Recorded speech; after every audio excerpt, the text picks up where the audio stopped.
travaillons avec l'État et le gouvernement notamment pour mettre en place ce cadre en termes de réforme, par exemple, pour créer une activité, s'assurer qu'elle se développe. En termes de challenge, déjà, on n'est pas bien formé à la base. On n'est pas bien formé et on doit s'employer à se former, à s'informer et bien sûr à voyager. Deuxième challenge, c'est vraiment de faire avec ce qu'on a. On constate aujourd'hui que beaucoup de jeunes diplômés, beaucoup des anciens fonctionnaires préfèrent quitter et créer leur propre entreprise. C'est vraiment encourageant. Mais il y a des barrières.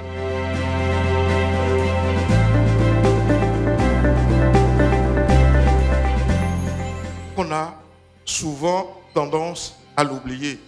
Nous faisons beaucoup d'efforts pour parler d'amélioration de l'environnement des affaires. Mais un environnement des affaires qui ne garantit pas aux investisseurs la justice commerciale est dangereux.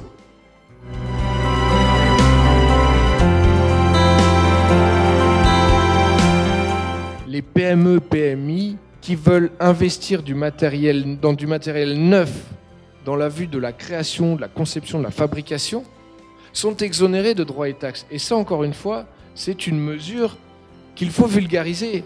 Aujourd'hui, nous exportons pour la plupart en fait des produits bruts. Demain, nous allons exporter des t-shirts, nous allons exporter des jeans, nous allons exporter en fait des produits transformés, notamment en ce qui concerne tout ce qui est fruits, légumes. Ce que le port permet d'exporter aujourd'hui, ça ne va pas être du tout la même chose demain.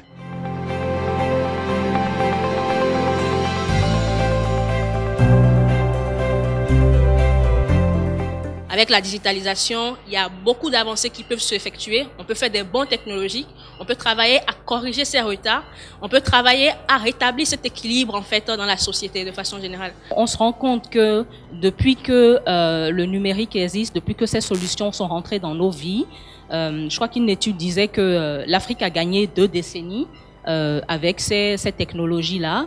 Et l'objectif global, c'est quand même de pouvoir atteindre les objectifs de développement durable.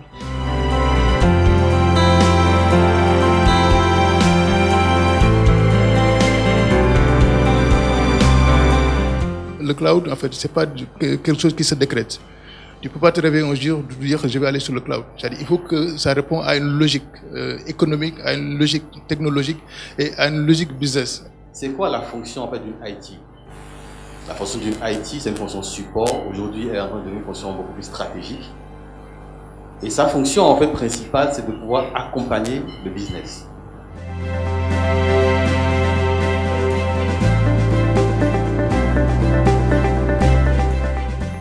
Le secteur des assurances n'a pas attendu la crise sanitaire pour innover, pour réfléchir à la transformation digitale. C'est une conversation qui a été déjà initiée avant la Covid au sein des assureurs. Nous devons travailler à améliorer les délais de règlement et à fluidifier la relation parce qu'il nous est reproché souvent d'être très prompt à percevoir les primes et à ne pas réagir en cas de sinistre.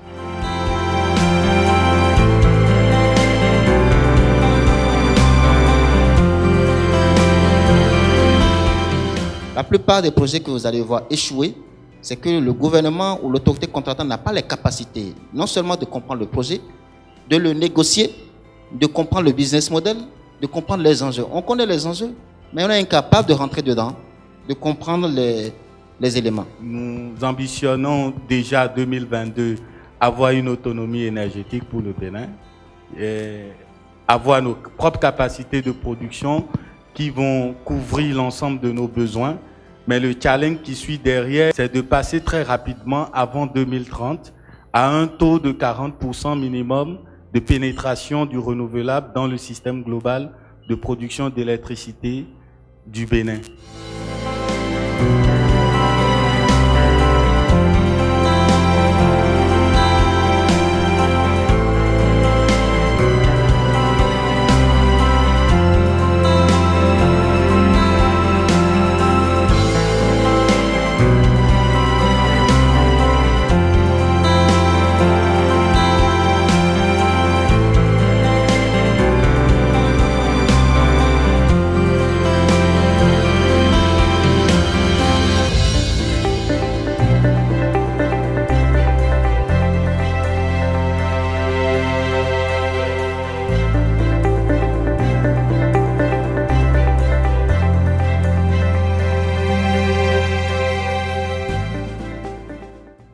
Comment direction lesbonnesaffaires.bj, shopafrica.com, Africrea. Comme concurrents indirects, on peut citer les démarcheurs, les concept stores, les dropshippers et les agences de marketing digital.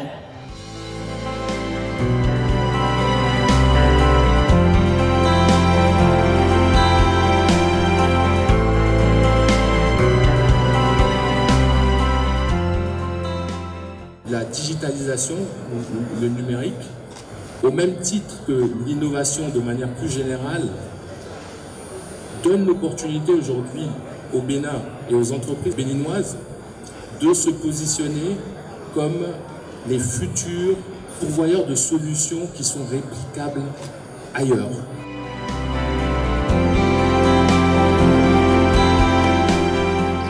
Business model derrière Conta, un site d'abonnement Internet modulé par des packages mensuels et annuels.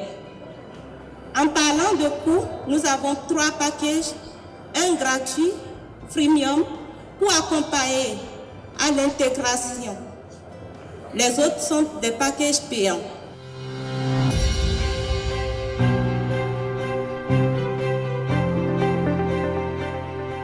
Nous avons comme compétiteurs les sites e-commerce qui proposent des ventes de produits en général, les sites e-commerce qui font de la vente de produits alimentaires, les marchés, les épiceries, les boutiques et les supermarchés. Depuis 2019 à aujourd'hui, on peut dire que nous avons formé environ 200 jeunes autour du métier du community manager. Cela me tient à cœur parce que je prends juste l'exemple des étudiants qui parfois ont des difficultés à joindre les deux bouts tout au long de leur cursus académique. Donc la première cible par rapport à cette formation, ce sont eux qui pourraient prendre des contrats en freelance tout en continuant leur formation, parce que le community management ne demande pas forcément d'avoir une présence physique au niveau de l'entreprise, ça peut se gérer en ligne.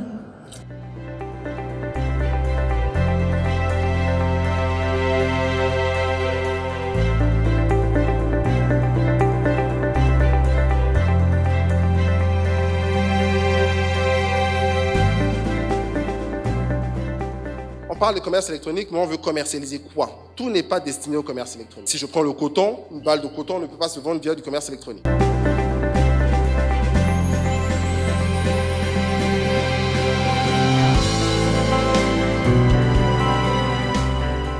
La population féminine en âge de travailler contribue à plus de 60% de la richesse économique africaine. Plus nous allons augmenter ce pourcentage, et plus la contribution dans la zone féminine sera évidente.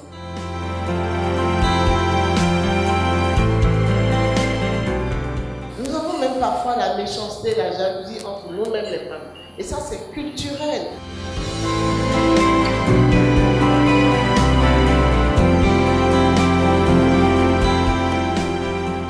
Le code du numérique venu pour principalement rassurer plusieurs acteurs. On peut noter comme première évolution la protection des consommateurs et des citoyens avec le développement des services de confiance qui permettent aujourd'hui aux Béninois d'obtenir que ce soit l'acte de naissance ou le casier judiciaire en ligne. C'est grâce au code du numérique que toutes ces innovations sont possibles aujourd'hui.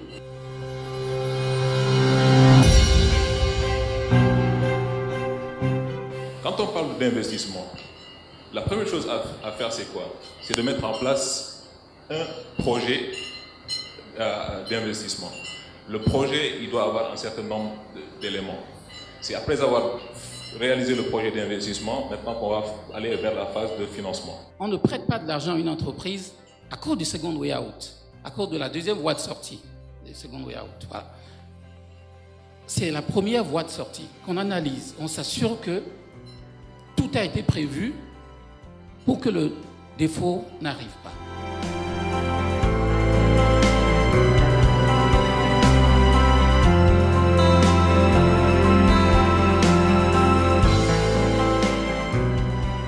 Une entreprise ne peut pas se résumer à une seule personne. Dans le monde entier, les PME sont le premier employeur.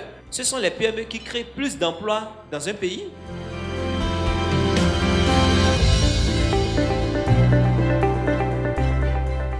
On est tous concernés par le tourisme et c'est déjà pour nous une fierté et un honneur que de se dire nous sommes dans un secteur qui embrasse tous les autres. Ceci dit, on ne pourra pas tout faire en même temps. On fait par étapes. On fait par étapes et on choisit des priorités. C'est pour ça qu'il y a eu des projets phares. Ça ne veut pas dire que les autres n'existent pas. Mais on développe principalement ceux-là qui vont être des vecteurs qui vont drainer les autres.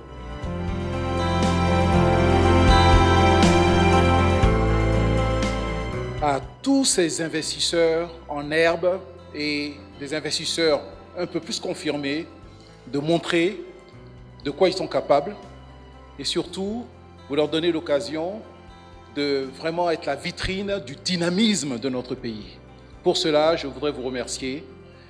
Vous êtes un prolongement de l'Agence de promotion des investissements et des exportations et vous nous permettez à chaque édition de constater l'évolution, l'amélioration, aussi bien dans l'organisation que dans les thèmes qui sont retenus. Merci, merci, merci.